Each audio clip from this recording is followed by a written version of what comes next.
Spiritual growth is evidence of a healthy Jesus follower. We need to grow, not just to survive, but to thrive. My wife and I have a 3-month-old son named Jack, and it seems like every day we look at Jack and we're just amazed at how much he has grown, just 3 short months. When Jack was just a few days old, we took him to the doctor just as a normal checkup, just to make sure he's healthy.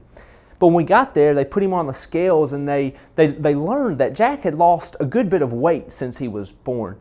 He wasn't as healthy as he should have been. He wasn't growing as he should have been growing. And so the doctor gave us a plan. She told us we need to start feeding Jack every 2 hours, and not just in the daytime, but at night as well. For the next few weeks, there were a lot of sleepless nights. There was a lot of stress. There was a lot of sacrifice. But if Jack was going to grow, this is what we needed to do. We had to follow this plan. We, as people, need growth. As babies, we need to grow. As toddlers, we need to grow. As teenagers, we need to grow. Growth is evidence of a healthy child. We grow in height, we grow our hair, we grow at home and at school and at church. We grow in our knowledge, we grow in our abilities. Growth is evidence of a healthy child. Paul writes to Timothy, and he encourages his friend Timothy. He pushes Timothy to grow. This is 1 Timothy 4, starting in verse 11. He says, "Command and teach these things." When I see that, I wonder, what things is Paul talking about?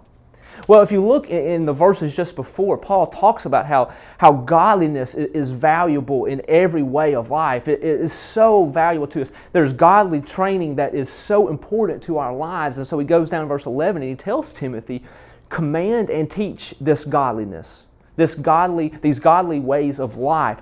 Teach these to other people.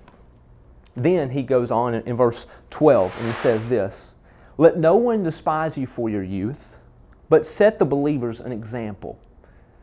Let no one despise you for your youth. It makes me think there's either a history of some people putting Timothy down, there's some history or some potential for Timothy to be discouraged in this way of living, in this godliness that he's striving to be a part of every day. And so Paul says, don't let anyone despise you for your youth, but set the believers an example. And he gives some areas where he can set this example: in speech, in conduct, in love, in faith, in purity. Paul says to Timothy that you can grow and you can also help others grow in these ways. Apparently, these are some ways that Timothy is needing to grow or is able to help others to grow. And so Paul encourages Timothy. He says, Timothy, promote God in all these ways of your life, in the way you talk, in the way you act, in your faith, by the way you love, in your striving for purity. You can be an example to others. You can promote God by the way you live. I love what he says in verse 15. He continues these thoughts. He kind of wraps these thoughts up and he says, practice these things. Immerse yourself in them. Why? So that all may see your progress. Another word for progress is growth.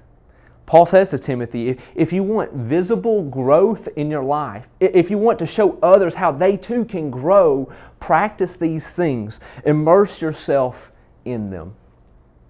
So Paul says to Timothy, you're possessing God in your life. You've got God in your life. He says, promote God in your life. Be an example to the believers. Then he says, practice godly living. Visible growth will come. I played baseball all the way through high school. As I was growing up playing baseball, I played every position on the field except one. I never was a catcher. I never tried to learn how to catch. I never wore the gear. I really didn't want anything to do with catching until 7th grade. And my coach in 7th grade pulled me aside at practice and he said, Will, you're going to be a catcher. There was no question about it. He told me, you're going to catch. And so Coach sends me off with the catchers. He sends me off with these guys who knew what they were doing. And instead, I'm there and I'm needing to practice catching. I need to practice blocking and throwing and framing. All this new information that I'm having to consume and to process. And I'm having to immerse myself in this new position. I'm having to learn. I'm having to grow. I grew into a catcher. It took several years, but through this practice, I was able to grow into a catcher. I was an okay player at other positions, but I thrived at catcher. It became my favorite position on the field, but I never would have known that had my coach not challenged me to grow into that position. Paul challenges Timothy. Paul says, Timothy, you're here in your life, but this is what you can become. To get there, you must grow. Paul says to us, he lays out the same plan, the same challenge. He says, you're right here. You possess God in your life. Now do these things. Promote God in your life. Practice godly living. You're right here, but you can become this. To do this, you must grow. Growth was evident in Timothy. Growth became evident in our son Jack. Spiritual growth is evidence of a healthy Jesus follower. We need to grow, not just to survive, but to thrive.